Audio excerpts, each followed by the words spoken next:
trouver de nouvelles pistes de réflexion pour pouvoir aller de l'avant et trouver de nouvelles méthodes de coopérer, parce que les grands criminels ou les terroristes d'une manière générale n'ont pas de loi. Les pays travaillent à travers des lois, donc c'est plus difficile, plus compliqué, plus lent. Donc il faut trouver des mécanismes de discussion, d'échange d'informations entre le Maroc et les pays africains pour aller plus vite que les trafiquants ou que les terroristes, pour pouvoir échanger des informations, échanger des photos, échanger des lieux de positionnement de ces groupes-là.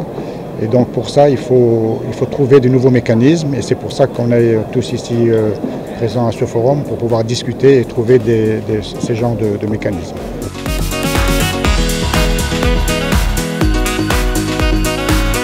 Les organisateurs et les autorités marocaines pour l'occasion qui nous ont donné d'être à ce forum, mais surtout parler de la situation du Mali et du Sahel. Vous savez, le Sahel est une zone frappée aujourd'hui par le phénomène terroriste et les trafics de tout genre. Et le Mali est au cœur du Sahel. Alors nous savons qu'on ne peut pas lutter efficacement le terrorisme tant qu'on ne lutte pas contre les causes du terrorisme, qui sont aussi du radicalisme. Nous savons que le radicalisme n'est pas seulement religieux ou musulman. C'est juste une exploitation qui est faite par des gens de mauvaise foi. Mais nous devons lutter contre cela, et nous avons jugé que la réponse sécuritaire seule n'est pas suffisante. C'est pourquoi aujourd'hui nous travaillons sur 4 piliers. La réponse sécuritaire, certes, parce qu'elle est nécessaire, mais également revoir notre façon de gouvernance, notre relation avec les populations.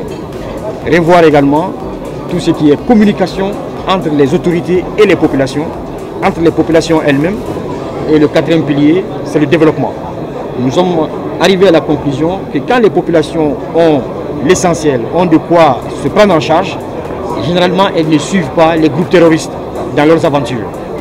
Voilà, quand on met ces 4 piliers ensemble, gouvernance, développement, sécurité et communication, nous pensons que nous avons des chances de lutter contre le terrorisme, mais cela n'exclut pas, absolument pas, la coopération. C'est pourquoi nous sommes là. Nous avons toujours besoin de l'expérience d'autres qui ont été victimes aussi du terrorisme, mais qui réagissent bien aujourd'hui. Et aujourd'hui, le Maroc est un exemple en Afrique de pays qui arrivent à lutter efficacement contre le terrorisme.